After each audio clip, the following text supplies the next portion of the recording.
everyone, today I'm going to be continuing the reading of Blaire Wilson's first book by Jennifer Castle.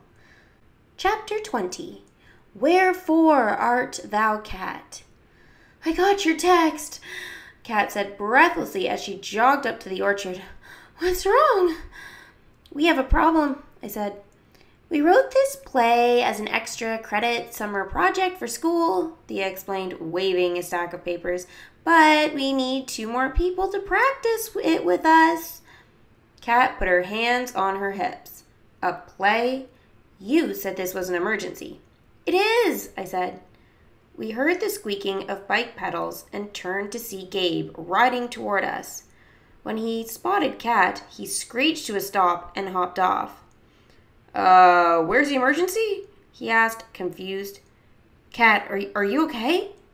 Kat nodded without looking at him. There's no emergency, she said, sounding annoyed. Just a play these 2 want us to help with. Gabe looked confused. Kat, please, I said. We worked hard on this play. We need your help. Kat sighed. I'll give it 5 minutes. She glanced at Gabe, and he gave her a little smile. Aha, I thought. At least they'll still look at each other. Thea passed out the scripts. I'll be Mia, she said. And Blaire will be Claire, and... Let me guess, Gabe said, skimming the script.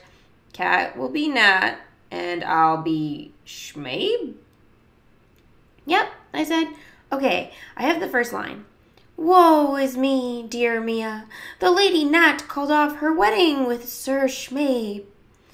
Thea started reading. Oh, Lady Claire, what could possibly come between 2 people who are so happily in love? Perhaps an evil curse, I said as Lady Claire. But wait, here is Sir Schmabe now, riding his Pegasus. I glanced at Kat out of the corner of my eye. Her face was flushed. Was she angry? Gabe, it's your line, said Thea. Gabe cleared his throat and began to read.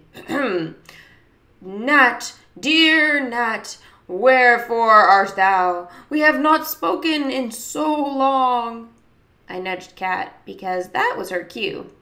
I'm here, Sir Schmabe, she read in a flat voice. I have been busy fixing my spacecraft so I can return to Earth. Kat looked up from her script. Wait a sec. Where exactly does this take place? Not sure, Thea said.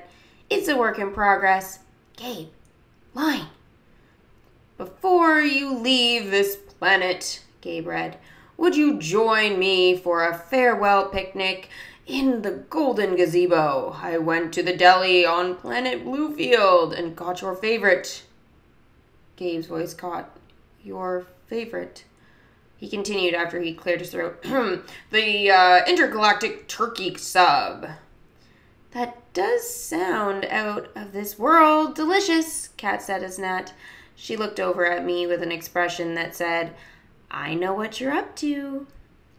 And perhaps after that, Gabe continued, we could take a stroll around the orbital orchards, our hands intertwined. Gabe raised an eyebrow at Thea and me, then took a step toward Kat. It says here I'm supposed to take your hand. May I? Kat hesitated. Thea and I looked at each other, holding our breath. Finally, Kat nodded. Our hands intertwined like the branches of the trees above, Gabe finished. It was Kat's line, but she just stood there, staring down at her hand in Gabe's. I think it's your line, Nat, Gabe whispered to her. Kat swallowed hard, then turned back to her script.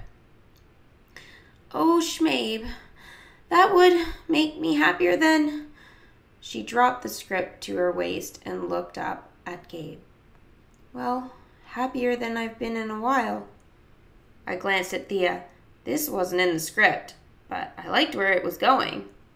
Gabe put his script down. I've missed you. I've missed you too, Kat said. I've done a lot of thinking these last few days. I know for sure that I don't want some over-the-top wedding, but I know something else for sure, too. Sir Schmabe, she said, her voice strong, would you do me the honor of... Wait a second, Nat, Gabe said, improvising now. Are you asking me if I want to marry you? Kat nodded. I do, Gabe said, folding her in his arms. Then he pulled away quickly. Oh, wait, I should save that for the wedding. They both smiled. Then they hugged again, for real. Thea and I high-fived each other. I like how this play ended, Gabe said to me and Thea over Kat's head, which was still resting on his shoulder. You get an A+ on your summer extra credit project, added Kat, her voice muffled by Gabe's shirt. Blaire, is that you? Mrs. V's face popped up on my tablet screen. She was wearing a towel wrapped around her hair and her skin was green? I'm doing a mint cucumber mask. I've been so upset since Kat called off the wedding. I've had to give myself a calming facial every night. Well, then I have some awesome news for you, I said. The wedding is back on. What?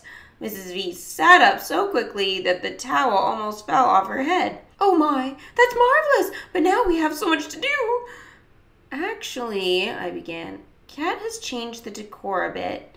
She and I will handle it all from here. Mrs. V frowned. Changed? Still fancy farm, I hope. Of course.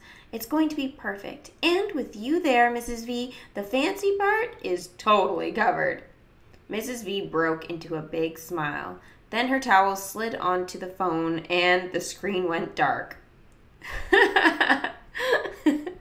Okay, so that is the end of chapter 20. I think that was a beautiful, very romantic chapter. I am glad the wedding is back on, and now basically it's a race against time to make sure that this wedding goes off without a hitch. But we know Blaire can handle it. So hopefully you guys enjoyed this video. If you did, make sure to give it a thumbs up, and thanks for watching. See you soon!